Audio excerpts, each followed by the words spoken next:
الله الرحمن الرحیم الحمد للہ وکفا وسلام علی عباده الذین اصطفى اما بعد۔ مقاصد شریعت کورس کی آج ہماری کلاس نمبر 16 ہے، اور گزشتہ ایک دو کلاسز سے ہم نے شیخ مصطفیٰ زرقا کی کتاب الاستصلاح والمصالح مرسلہ کا آغاز کیا تھا۔ ایک کلاس میں ہم نے پہلی فصل مکمل کر لی تھی، اور دوسری کلاس میں ہم نے استصلاح مصالح مرسلہ والی جو فصل ہے اس کے 8 نکات میں سے پہلے 2 نکات پڑھ لیے تھے: استصلاح مصلحت مرسلہ کی تعریف، مصالح اور مفاسد کے ذاتی اور شرعی مفہوم۔ آج کی کلاس میں 3 نکات کا خلاصہ انشاءاللہ پڑھیں گے۔ ایک ہے اعتبار مصالح کے بواعث اور غایات، اور چوتھا نقطہ ہے استصلاح کے اعتبار سے احکام کی انواع، اور 5واں نقطہ ہے استحسان اور استصلاح کا موازنہ۔ مصنف نے دوسری فصل کے تیسرے نقطے کو جو عنوان دیا ہے وہ ہے کہ مصالح کے اعتبار کرنے میں بواعث اور غایات کیا ہے۔ بالفاظ دیگر اس عنوان کا مطلب یہ ہے کہ شریعت نے یا فقیہ اور مجتہد جب مختلف احکامات میں استصلاح اور مصالح مرسلہ کا اعتبار کرتا ہے اور ان کی بنیاد پر شرعی احکامات میں تغیر تبدل یہ کرتا ہے یا کوئی شرعی فیصلہ کرتا ہے تو وہ کس وجوہات سے کرتا ہے اور کن اس کے بواعث یا محرکات کیا ہے اور ان کے غایات اور مقاصد کیا ہوتے ہیں۔ ٹھیک ہے، تو یہ اس تیسرے نقطے میں انہی محرکات اور بواعث اور غایات کا تذکرہ ہے۔ تو فرماتے ہیں کہ 4 عوامل یا 4 محرکات ہیں جن کی بنیاد پر فقیہ اور مجتہد جو ہے وہ مصالح کا اعتبار کرتا ہے۔ وہ 4 بواعث یہ ہے: ایک ہے جلب مصالح، دوسرا ہے درء المفاسد، تیسرا ہے سد ذرائع، اور چوتھا ہے تغیر زمان۔ جلب مصالح کا مطلب ہے کہ مصلحت کا حصول۔ تو مصنف کے بقول فرماتے ہیں کہ اس سے مراد وہ امور ہے معاشرے کے قیام کو جن امور کی ضرورت پڑتی ہے تاکہ معاشرہ جو ہے وہ قائم رہے، جس طرح کے مناسب ٹیکسز وغیرہ اور یہ چیزیں جو ہوتی ہیں۔ درء المفاسد کا مطلب ہے کہ مفاسد اور مضرتوں کو دور کرنا۔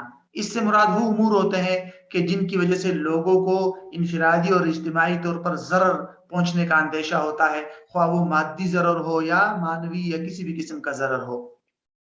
بہرحال فساد اور مصالح اور مفاسد دونوں میں اصل اعتبار شریعت کا ہے، ذاتی اس کا اعتبار نہیں ہے۔ بہرحال یہ 2 بواعث یا 2 محرکات ہیں۔ ان کی دونوں کی مزید تفصیلات اور مثالیں یہاں نہیں ہیں کیونکہ اس پورے موضوع میں جا بجا اس کی مثالیں ملتی ہے، تو اس لیے ان کی مزید تفصیل بیان نہیں کی۔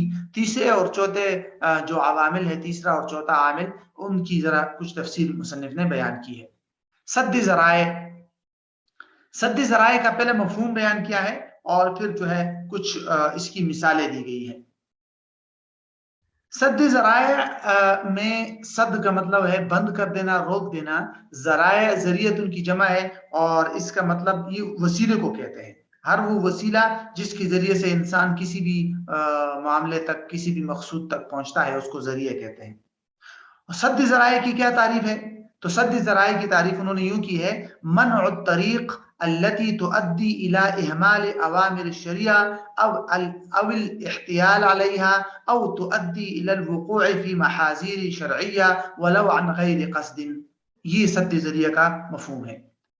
مطلب یہ ہے کہ اس راستے کو روک دینا جو راستہ سبب بنتا ہو شرعی اوامر پر عمل نہ کرنے، ان سے غفلت اور اہمال کا سبب بنتا ہو، وہ راستہ شرعی اوامر پر ترک عمل کا سبب بنتا ہو، یا کسی قسم کے ناجائز ہیلے کا سبب بنتے ہو، یا وہ راستہ شرعی ممنوعات تک پہنچانے کا ذریعہ بنتا ہو، اگرچہ انسان کا قصد نہ ہو لیکن وہ راستہ انسان کو محرمات تک، ممنوعات تک پہنچاتا ہو تو اس راستے کو ابھی سے روک دینا تاکہ انسان ان محرمات تک نہ پہنچے، ان کو کہتے ہیں سد ذریعہ۔ سد ذریعہ بہت ساری اس کی مثالیں آپ کو مل جائے گی فقہ میں یا شریعت میں، بہت سارے ایسے اعمال اور بہت سی چیزوں کو شریعت نے ممنوع قرار دیا جن کے اندر ممانعت ان چیزوں کی ذات کی وجہ سے نہیں تھی، ذات کی وجہ سے منع نہیں کیا، بلکہ ان چیزوں کو اس لیے منع کیا کیونکہ وہ چیزیں آگے انسان کو ایک قبیح اور ممنوع چیز تک پہنچاتی ہے، خواہ ارادہ ہو یا نہ ہو۔ لیکن یہ جو اعمال اور تصرفات ہے یہ بذات خود ان میں کوئی خرابی نہیں ہے، لیکن یہ آگے چونکہ ممنوعات تک پہنچانے والے ہیں تو اس لیے ان کو شریعت نے ابھی سے منع کر دیا۔ اسی کو فقہی اصطلاح میں سد ذریعہ کہتے ہیں، اور اس کے لیے بہت سارے دلائل موجود ہیں۔ قرآن کے اندر اللہ رب العزت نے کفار کے معبودان باطلہ کو برا بلا کہنے سے منع کیا، کیوں؟ کیونکہ وہ سبب بنتے ہیں اس بات کا کہ کفار پھر اللہ کو برا بلا کہیں گے، وَلَا تَسُبُّوا الَّذِينَ يَدْعُونَ مِن دُونِ اللَّهِ فَيَسُبُّوا اللَّهَ عَدْوًا بِغَيْرِ علم۔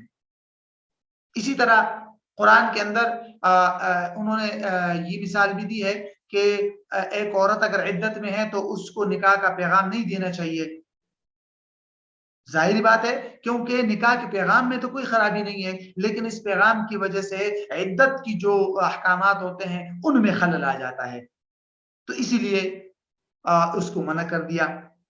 احادیث سے بھی سد ذریعے کی بہت ساری مثالیں ملتی ہے۔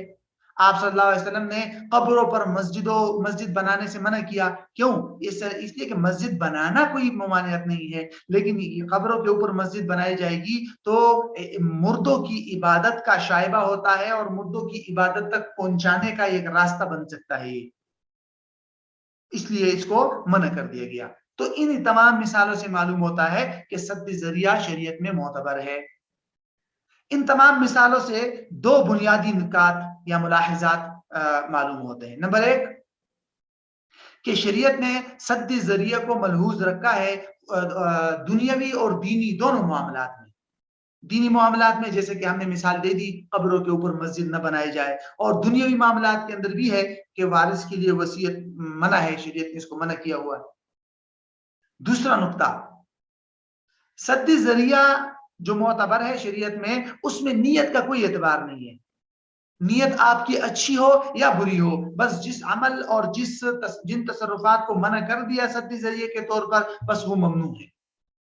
مثال کے طور پر کفار کے معبودان باطلہ کو برا بلا کہنا اچھی نیت سے بھی جائز نہیں، کیوں؟ آپ کی نیت اچھی ہو یا بری ہو، دونوں صورتوں میں یہ سبب بنتے ہیں آگے ایک ناجائز کام کا، تو اس لیے ان دو نکات سے معلوم، یہ دو نکات جو ہے یہ شریعت کی کے احکامات اور سد ذرائع کی تفصیلات سے یہ دو نکات معلوم ہوتے ہیں۔